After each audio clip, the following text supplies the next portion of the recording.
Do you smell what The Rock is cooking?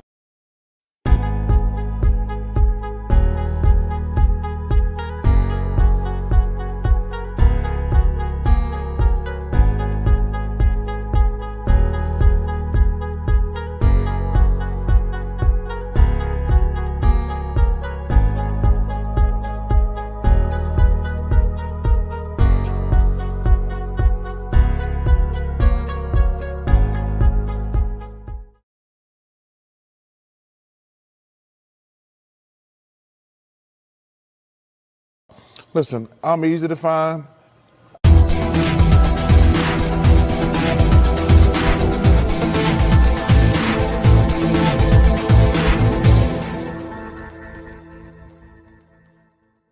And then they can kiss my ass. Hello, ladies and gentlemen. It's Nathan back with another video presentation. Hope you're all well. Hope you're all staying safe. This is episode 5 of the podcast, Big League Sports Talk, season 9, episode 5. Before we get to the video, there's a few things I would like to say up front. I do apologize. I did not go live yesterday or Friday. It's kind of a long day. It's kind of been a very, very, very productive week in terms of things outside of YouTube and some things that have happened that's not basketball related that kind of made me decide, I don't want to talk sports today. So with that being said, we're going to recap the so far Mystic road trip where this is our last road game for this trip. We're 0-2. It ends in Las Vegas tonight. Our first game was against the Los Angeles Sparks, and I was very, very disappointed. We came up short in that game. It was 82-84. I thought the turnovers again were telling. We just got to stop turning the ball over. I mean, for most of the game, the Sparks led the game. I mean, the fourth quarter, that's where things kind of got better. We had a chance to take it to overtime, but it didn't happen. I mean, fourth quarter, Ariel Atkins brought it down to 2. I think Jenny Ken had a 4-point play. And then Tasha Cloud made a 3 with 13 seconds, if I remember correctly, in that game.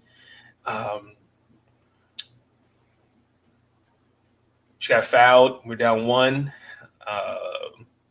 Tasha Cloud missed 2 free throws.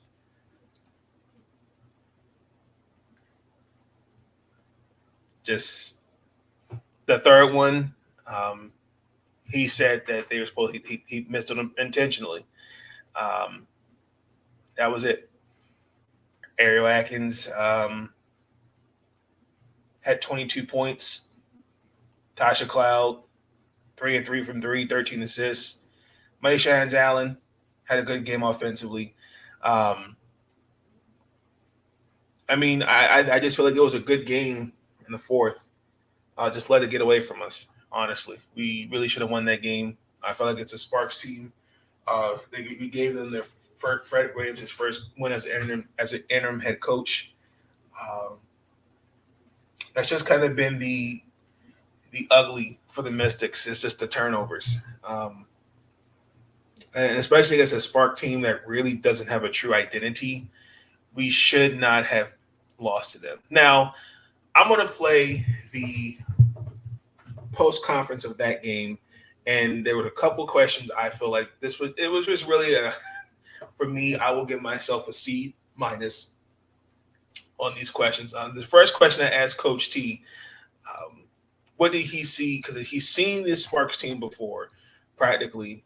He's seen it Derek Fisher. That's a Derek Fisher. It's Derek Fisher's fingerprints are still all over the team, but now Coach Williams is. So I wanted to know what his thoughts were on a Fred Williams basketball team versus a Derek Fisher basketball team. And he took his frustrations out on me. So we're going to play that clip, and a couple people said don't take it personal.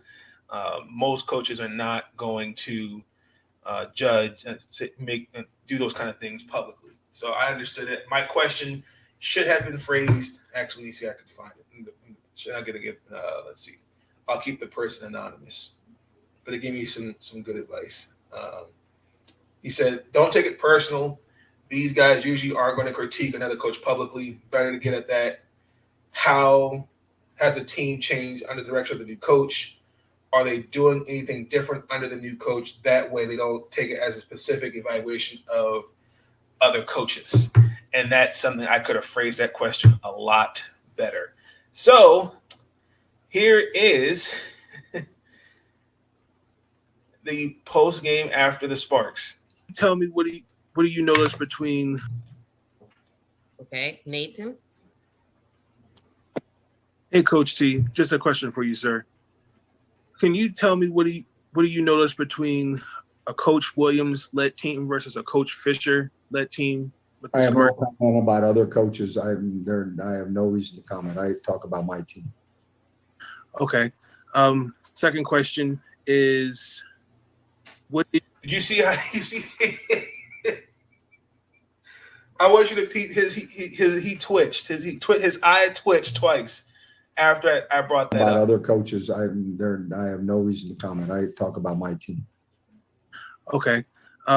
Second question is, what was the message at halftime after a choppy first half? Stop turning the ball over. Quit playing into a crowd of defenders. Move the ball, get them moving side to side a little bit more. Clearly, 31 points in the first half, 51 in the second. It's a little bit different when you take care of the basketball. Yes, sir. Thank you. Jen. Okay. Yeah, that was a very, very cringy. The first one I could tell pissed him off. But some people, a couple people reached out and said, "Hey, don't take that personal." Now I'm going to show you Ariel's question. I asked Ariel a question. Trading and Hey, Ariel. Hey, my game for us. I mean, a little bit up and down. Hey, ladies. Nathan. Hey, ladies. Just a question for either one of you can respond. Is there anything you could take away positively from tonight's game to be ready for Seattle?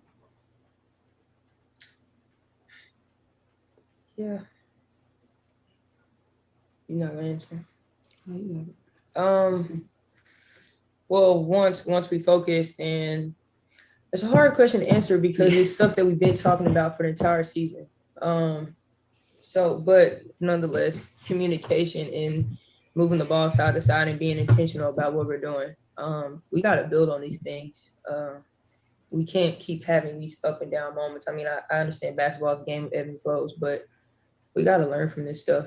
Like, we can't keep saying we're going to learn from the same thing. Like, that's low-key insanity. Yeah, and then I kind of responded with would it made a difference if Elena was out there? I mean, they were frustrated, and I mean, it was just kind of I kind of can go, and I can understand where Ariel was coming from, because I mean, at some point, this team does have champions, and I am also kind of getting to the point where, when do we start, taking that next step? It can't be we're playing up, we're playing good, we're playing up, and then we're playing down a certain competition. That's just not a championship basketball team. And again, this team has champions, and I know that these girls are capable of doing better. I mean, like I said, it's all simple fixes. I just think it's just how you go about things. Making adjustments individually. What can you do better? I mean, in that game, there were little things. I'm kind of starting to see it going into Seattle. I'll play that a little bit as well. Same thing. It was, the offense. It needs the rhythm. They've got to start picking it up. Now, against Seattle, well, this is our first meeting against them. But I mean, okay, we didn't have Elena Deladon in that game against the Sparks, but she played Friday. Lena Deladon versus Brandon Stewart. Alicia Clark, after 12 years. being in Seattle. Sue Bird, it's her final home game. No, her first home game since announcing her retirement. So there's a lot of storylines in there. Jewel Lloyd pretty much stole. It was a Jewel Lloyd show. I thought from a defensive standpoint, they beat us in the transition. The transition defense was poor. I'm seeing baseball passes. I'm seeing layups being given. I think the box score, if I remember, was 20-4 fast break. And again, turnovers. The Mystics just got out. They just were outran. That's just simply not going to win you basketball games. You're not going to win. You're not going to win basketball games when you're shooting the ball under 40%. You got to make shots. We had open shots. Deladon had 20 points. Alicia Clark had 11 points. There was a point in the game where the timeout was called after. He went after. He was they're not like what with the refs, and she fired them up. Natasha Cloud, this is her 22nd straight game of 5 or more assists. I know that's the third longest streak in the W so far. The Mystics, we had as a team, we had no answers for Ezzy. She had 20 points. Brianna Stewart Daniel had a triple double. She had 19, 9, and 7. Sue Bird had 12. I think she had a good 12 points, 8 assists. Seattle is one of those teams, and when you make mistakes, Seattle will feed off those mistakes. I just think we just got to get better, and you can see it. They were getting better. It's just from a communication standpoint, and just really learning to really cut down the turnovers. Now, Elizabeth Williams did not play because her brother. Congratulations to Mark Williams. He was drafted 15th overall by the Charlotte Hornets.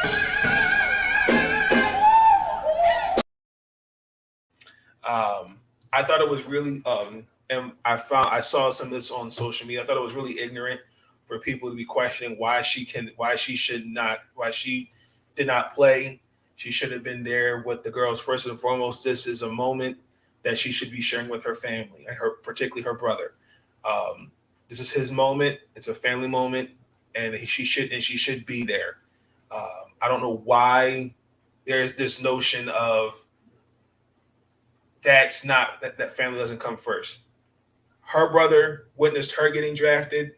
Now here it is seeing him getting drafted. That's more important than a basketball game. We're better than that. Come on now.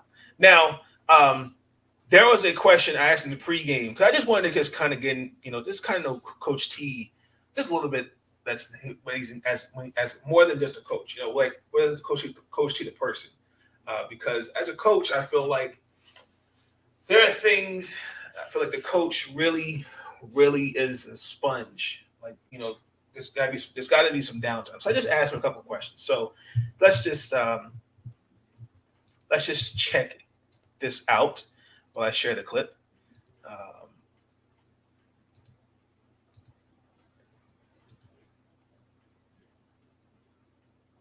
Whatever it is, but this is kind of a once in a lifetime moment.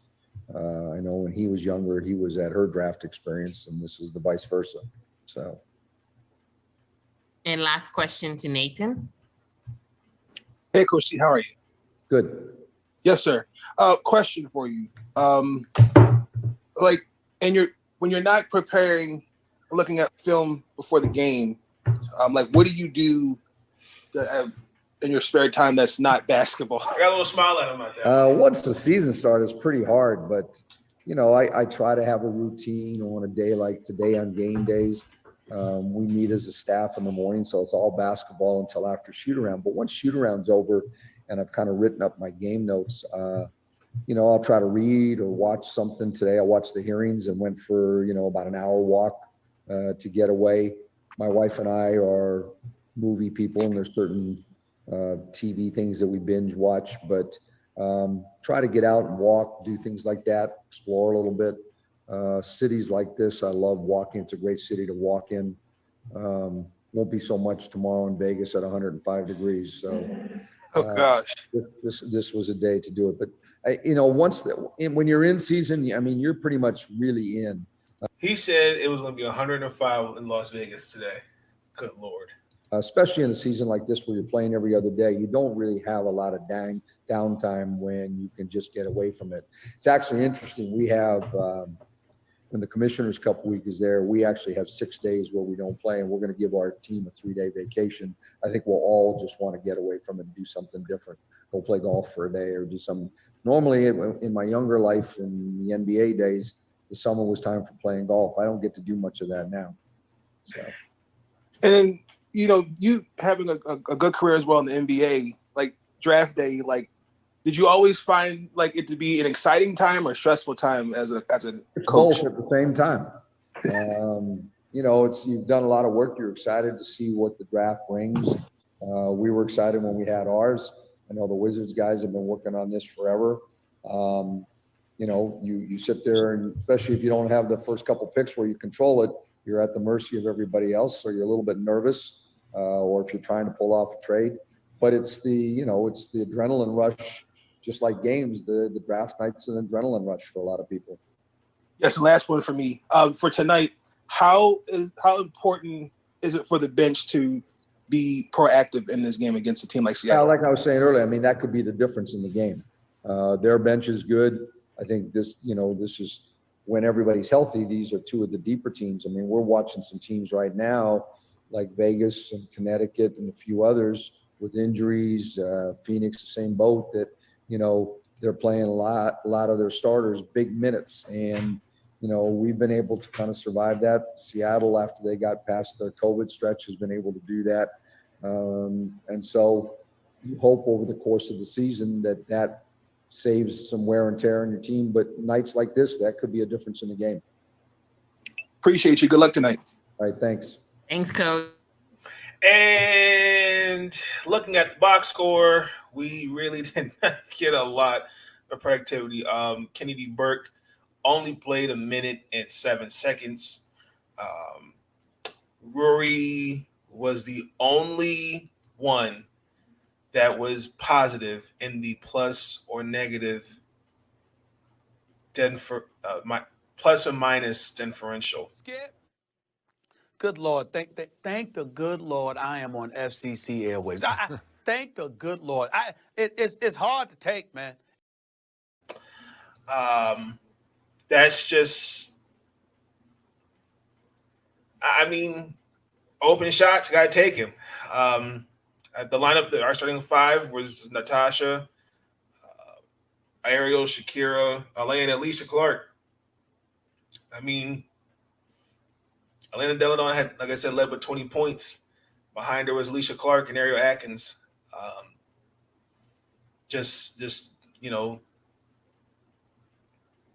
Kind of started with just, we weren't making shots. That's pretty much it. You're not going to win many games like that. I mean, I feel like at some point it's going to have to be. I just don't know. I really can't put my finger on it. I mean, I just had the game, but I think a lot of it is, if we are a defensive first team, we have to preach that. I mean, we can, we can talk it. Can you walk it? That's the question. I mean, when you're look at the box score like I'm looking at, 20-4 in fast break points.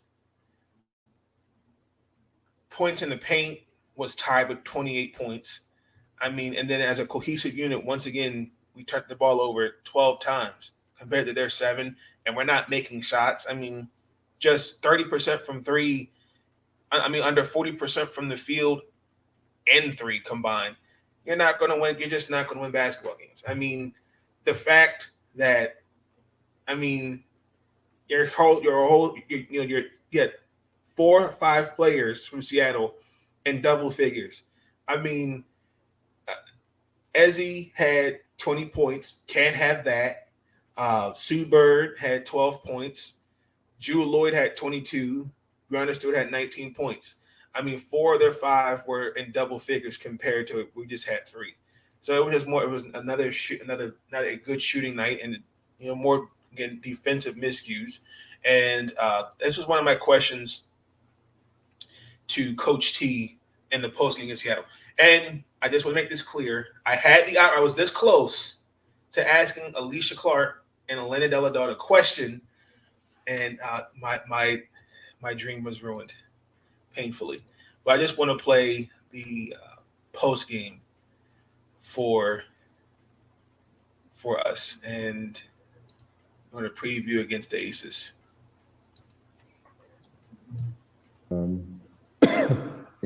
It's just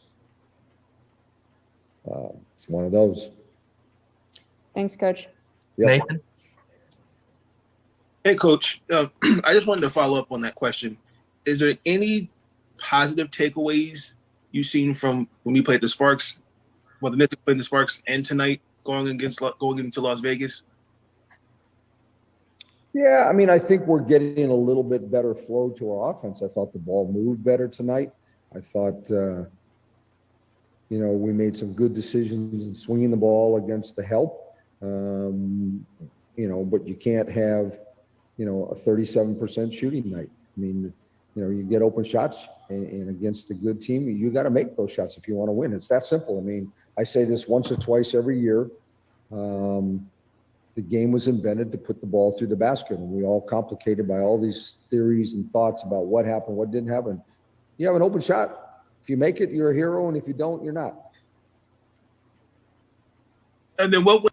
Okay, and then that was pretty much my question, because the next question I was going to ask, because there's something that he said to the refs, and I know that they're really careful about not wanting to criticize refs because they don't want to get fined, but there was something after he said to the refs, they're on the bench, and Alicia's saying something, and he just said he didn't know.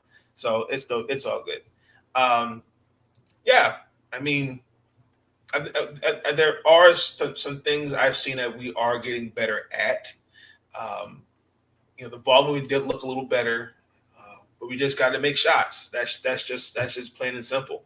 And then tonight, we play the Las Vegas Aces. I think one of the things that is going to be interesting is how do we defend arguably the best pick and roll in the WNBA. We really need to. I think that's the key. We're 11-9. They're 13-3. They're the number 1 ranked offense. I feel like there's a sense of urgency because this has been preached so far this season is to be playing their best basketball at the end of the season, not the beginning. I think we're 2.5 weeks left from until All-Star break. We're at the halfway mark of 36 games. From a team that started 5-1, I feel like the roster, when everyone was coming back, I've noticed things. Some difference, some negatives. Offensively, the team has to be better. I've noticed that the Mystics offensively, they have to be 3 steps ahead against our opponents. Natasha Cloud, I believe, I can't remember what it was, but I noticed that she really emphasizes that we got to be better offensively. I can't remember what it was. It was something like, it's if you see a shot, take it. Don't be afraid. I know Alicia Clark in the post game against the Seattle Storm, she talked about it's just starts with the defense. I think she said as we got to understand the difference between a good shot and a great shot. She said as the season progressed, we got to make great shots. And also too, I get it. What Coach T has said. He has shown patience. I'm surprised. He's shown really some patience. Let me not use surprised. I've been observant of how patient he's been. Let me say it like that. Of how he's been changed of the lineups with Elena not being there. There's an injury here or a COVID protocol there. He's the lineups. I think not having a consistent lineup that shows consistency. Elena Deladon has only played 12 games coming into today. This will be her 12th game. And also, too, this is a season where you're in the midst of FIBA. I question why the games aren't spread out. That's number two. And number three, the amount of practices that have been cut. I have been very thoroughly surprised. I have been surprised. Now, I always look forward to the practice media availability calls, and I haven't seen one of them. It's been very, very interesting. Coach T even said, I think it was after, I can't remember what he said, we hadn't practiced. Like, that's it. And, I do feel like, it'll get better. We just got to figure it out. Again, it's being patient, and we just got to stay the course. But we just do need to get better. We got to really start picking it up. We're in, like, we're now going to go in the second half of the season. Now, Kennedy Burke was waived today from the Washington Mystics. What? And you got to be kidding me. So I've seen this happen before. Last year, if you remember, we cut Kiara Leslie, Megan Gustafson, and who was it? I can't remember.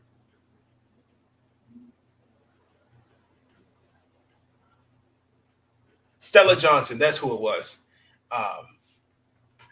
It was around this time of the season where we make cuts because league contracts, as of yesterday, officially became guaranteed. How do you do that? So therefore, Coach made it. He wanted to have the ability to, down the stretch, if there was ever a situation where there was an injury or whatnot, he just needed to fill a need. He has that roster spot. Pretty much the roster is already locked in. If we didn't cut her, but like starting Monday, he said either Monday or Tuesday they want to go. He wants to start signing players to 7-day contracts. I'm not going to even sit here and act like I didn't know this was coming, or act like I know this was coming, because I did it. So, against a number one ranked offense, there are some things I would like to see. Again, how do you defend the pick and roll? That's going to be curious with Kelsey Plum and Asia Wilson. Again, Raquana Williams, I believe, is still dealing with a foot injury. Everybody is back. Elizabeth will be joining us in Las Vegas after being with her brother to celebrate his big night of being drafted into the NBA. Congratulations, Mark Williams. And the Las Vegas Aces. It's been really interesting to see how these Aces have looked. Like I said, the Las Vegas Aces, I still predict them to go to the finals. There are some things that are starting to show with them. They have been dealing with I've kind of questioned the minutes. They're playing really heavy minutes down the stretch. There was a point in that game, I can't remember who they played, where Becky Hammon had benched her starters when they were down 10. And that was very, very telling. I would like to know at some point, is she going to really utilize her bench? That's another key. But I think it's how do you take away an effective piece of their offense, the pick and roll? How do you control them? How do you contain them in the fast break? And what are some of the adjustments, from the first game? And so this is going to be a question I'm going to ask him tonight in the pregame. What are some of the things from the first game? We didn't have Natasha or Alicia because they were dealing with Alicia dealt with her foot injury and Tasha dealt with COVID. Do you think that makes, how will that be a factor? Now you got, your arguably one of your best, your best point guard, your starting point guard, and arguably one of the best defenders. That make a difference. And then number two, how do you prepare for a player like Asia Wilson? What do you do from a coaching, from a defensive, as a coach from a defensive stance? What do you do? How do you contain? How you defend her? But also too, from the offensive side, on the offensive side of the ball for the Mystics, I need some offense. I mean, we've got to find some rhythm offensively. That's the key. Remember when I said it's consistency. You've got to be consistent. And we have not shown that. It's been really kind of interesting to see how they've looked. Like I said, I've started to see it pick up, but we've really got to be on it. I mean, Ari Atkins, yeah, she's leading us right. I think she's our leading scorer, but that's ironic, and I cannot believe this. I had to look at our scores, our stats for the year. So far, nobody's averaging 20 points a game.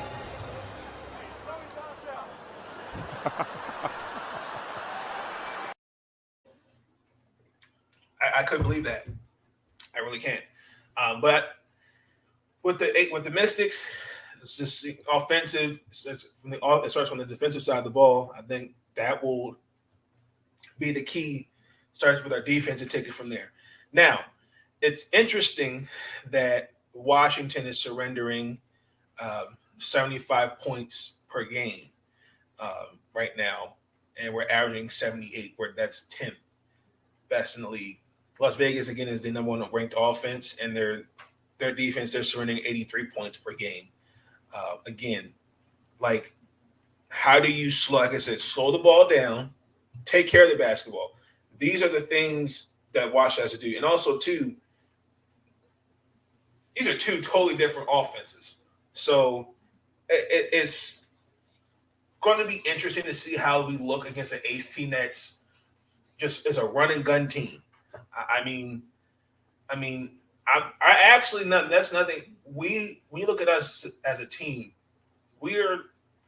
our pace is probably not the greatest pace in the offense. We're actually probably one. I would say, arguably, one of the slowest teams in the W.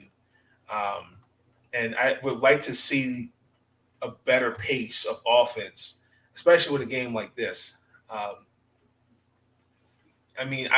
curious to kind of see how Las Vegas, and curious to see how we come out again after our two games and how they come out their two games. But I'm going to say the Washington Mystics surprise us tonight and surprise the Las Vegas Aces. 93-80. Guaranteed. I think the Washington Mystics can do it. I'm confident. I'm confident in the Mystics, and I believe that they will get it done tonight. Y'all let me know your thoughts. Tomorrow, I will go live with the NBA draft grades. Very, very interesting draft. Very. Sean Smith, what's going on? What is going on, sir? Good to see you. Because it was a very, very interesting draft. But until then, that's going to end the episode. I will see y'all tomorrow, like I said, with the episode 6 for the draft grades. But Please like, comment, subscribe. I will catch you guys on the flip side. Because, you know, it is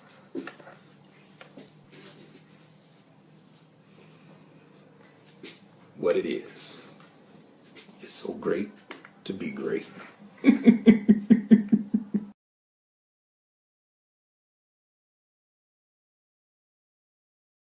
Listen, I'm easy to find.